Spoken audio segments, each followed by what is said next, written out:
তো খামারি বৃন্দ, আজকে আমি কথা বলবো এফএমডি ভ্যাকসিন এবং ব্ল্যাক কোয়ার্টার রোগ নিয়ে। বর্ষাকাল এখন শুরু হয়েছে। এই বর্ষাকাল থেকে শুরু করে শীতকালের শুরু পর্যন্ত এফএমডি রোগের প্রাদুর্ভাব এবং বাদলা রোগের প্রাদুর্ভাব দেখা যায়। তো যদি আমরা এফএমডি বা জরা রোগ যদি আমরা ভ্যাকসিন করি, তাহলে এই রোগটা প্রতিরোধ করা সম্ভব। আজকে আমি এজন্যই এফএমডি ভ্যাকসিন নিয়ে কথা বলবো। এটা হচ্ছে আমাদের সরকারি ওষুধ, খুরা রোগের টিকা, লেখা আছে খুরা রোগের টিকা। এই টিকার কয়েকটা নিয়ম আছে। যেমন হচ্ছে যে 4 মাসের কম বয়সী বাছুরকে দেয়া যাবে না, এবং এটা ডোজ হচ্ছে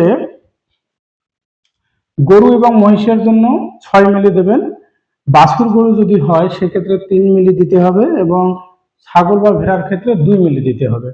এবং এটা এই টিকা প্রদানের সাইড হচ্ছে সাবকিউটেনিয়াস সাইড, অর্থাৎ চামড়ার নিচে প্রয়োগ করতে হবে।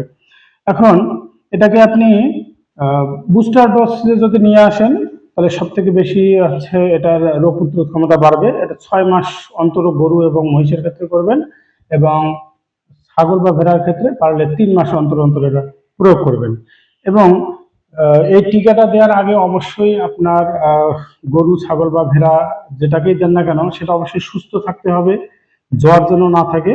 যদি অসুস্থ থাকে বা জ্বর থাকে, সেগুলোকে আপনারা টিকা প্রয়োগ করবেন না। সুস্থ হওয়ার পর আপনারা টিকা প্রয়োগ করবেন।